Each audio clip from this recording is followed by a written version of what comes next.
நபிகள் நாயகம் ஸல்லல்லாஹு அலைஹி வஸல்லம் அவர்கள் விளக்கம் சொல்லுவார்கள். என்னுடைய நூரை அல்லாஹ் நான்காக பிரித்தான் என்று சொல்லுவார்கள். நூரை முஹம்மதை நான்காக பிரிக்கப்படுகிறது. முதல் பங்கை என்ன செய்கிறான் அல்லாஹ் என்று சொன்னால், நபிகள் நாயகம் ஸல்லல்லாஹு அலைஹி வஸல்லம் சொன்னார்கள், கலமை படைத்தான் அல்லாஹ், பேனாவை படைத்தான். பேனாவை படைத்து அல்லாஹ் எழுதச் சொன்னான். பேனாவை எழுதச் சொன்னான். எழுதியது அது மனிதனுடைய கலா கதிர்கள். உலகத்தில் படைக்கப்பட்ட மக்லூகாத்துகளினுடைய கலா கதிர்களை எழுதப்பட்டது, அது எழுதியது என்று சொன்னார்கள்.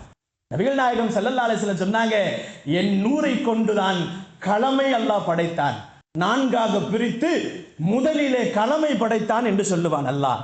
இரண்டாவதாக லவ்ஹுல் மஹ்ஃபூல் என்று இருக்கக்கூடிய பட்டோலையை அல்லாஹ் படைத்தான். தக்தீர்களை எழுதப்படக்கூடிய பதியப்படக்கூடிய எல்லா தக்தீர்களையும் பதியப்படுகின்றதல்லவா, அந்த பட்டோலையை அல்லாஹ் நூரே முஹம்மதில் இருந்து இரண்டாவது பாகத்தில் இருந்து படைத்தான்.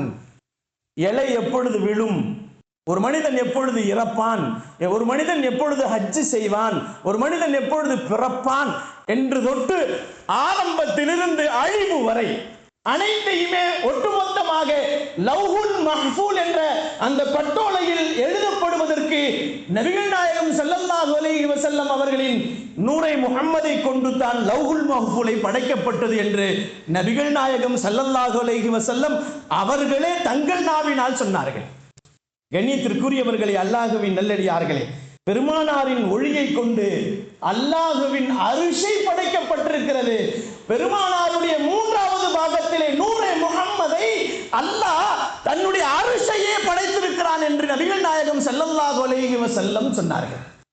கண்ணியத்திற்குரியவர்களே, அல்லாஹ்வின் நல்லடியார்களே, நபிகள் நாயகம் ஸல்லல்லாஹு அலைஹி வஸல்லம் அவர்கள் அடுத்து சொன்னார்கள், நான்காவதாகத்தான் உலகத்தில் இருக்கக்கூடிய எறும்பிலிருந்து யானை வரை, மனிதனிலிருந்து ஜின்கள் வரை, எல்லா நபிமார்கள் வரை, எல்லா படைப்பினங்களையும் என்னுடைய நூறில் இருந்து தான் அல்லாஹ் படைத்திருக்கிறான். இப்படி 4 வகையாக என்னுடைய நூரை அல்லாஹ் பிரித்து உலகத்திலே தேவையானதை படைத்திருக்கிறான்.